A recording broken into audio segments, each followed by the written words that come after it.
Guys, welcome back to 52 Drinks in 52 Weeks. Today we guys are talking about Zweigelt, which is a red grape variety which was created in 1922 by Fritz Zweigelt, and it is a cross between two Vitis vinifera's, St. Laurent and Blaufrankisch. Now, this grape outside of Austria is produced in other parts of Europe as well, like Slovakia, Poland, Czech Republic, even Belgium for that matter. And go on the other sides of the continent, it is even produced in Australia and Canada. Funny thing is, when this grape was created, it was called Rotberger, but there was already a German grape variety by the same name, just a different spelling, and hence, just to clear off all the confusion, the grape was named after the producer, the creator itself, and hence today it is called Zweigelt. Well, a bit more about the grapes that went into the making of it, the Blaufrankisch and the St. Laurent. The St. Laurent is a lovely soft grape. You could confuse it for Pinot very often in a blind tasting, the same tannic texture and fruit component. Blaufrankisch, I think, is a fantastic grape, but it's taken a long time to come into its own. So it's called the Lemberger in Germany, still a secondary grape there. It's called the Cape Francosch in Hungary, more prominent role because the Bull's Blood wine, the Egri Bikaver, is made using that grape. But outside of that, I think Austria is doing good justice to it. And so we see Zweigelt, it's sitting in a big punchy grape like a Blaufrankisch and a soft grape like a St. Laurent.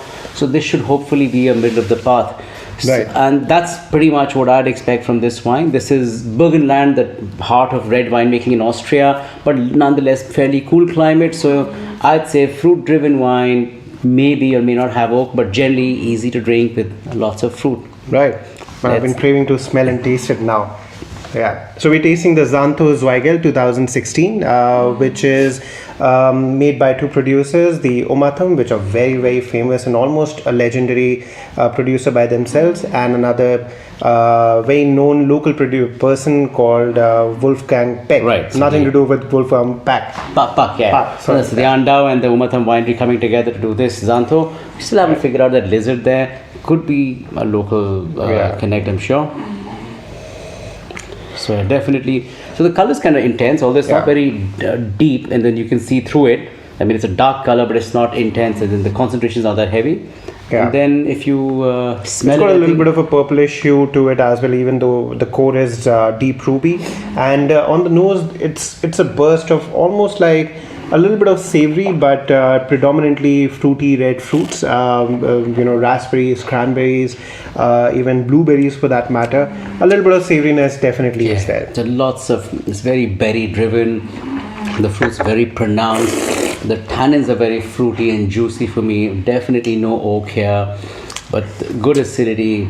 Right. Cleans the palate.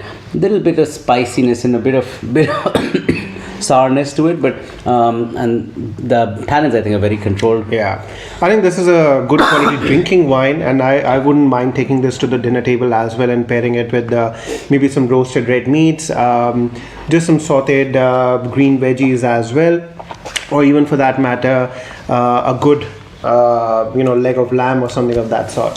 Yeah, I think what I like about the wine is it's fairly versatile. I could have it by itself, wouldn't be a problem, and a certain kind of meat preparations or even meaty styled veg preparations could do well with it. Do you think this will work with Indian food?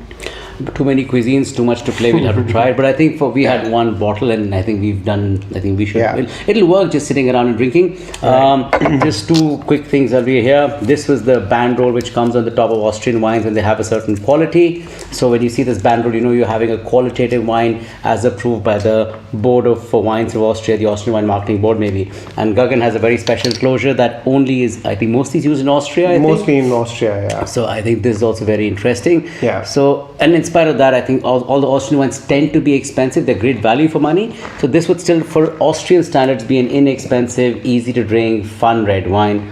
And that's what I think of it. Right, and Zweigelt is not always just a cheaper alternative to other red wines. They can also make some really expensive wines. For example, when I remember I went there in 2016, there were straw wines which are made with drying the grapes under the sun and then fermenting and making the wines, much like the Recioto that we tasted a few days ago. And that was a really expensive wine. Not just in Austria, travel to Canada and you can even get sweet wines, ice wines made out of Zweigelt, which would be quite a unique proposition. Which would be good. So I think this wine is done well for what it is. Ice wine I haven't tried with Zweigelt. I'd love to do that. The straw wine, yes, that's another memory. I have a bottle, probably we'll taste it. So maybe that'll come up soon. But for now, This is another week, another drink covered. Cheers. Cheers.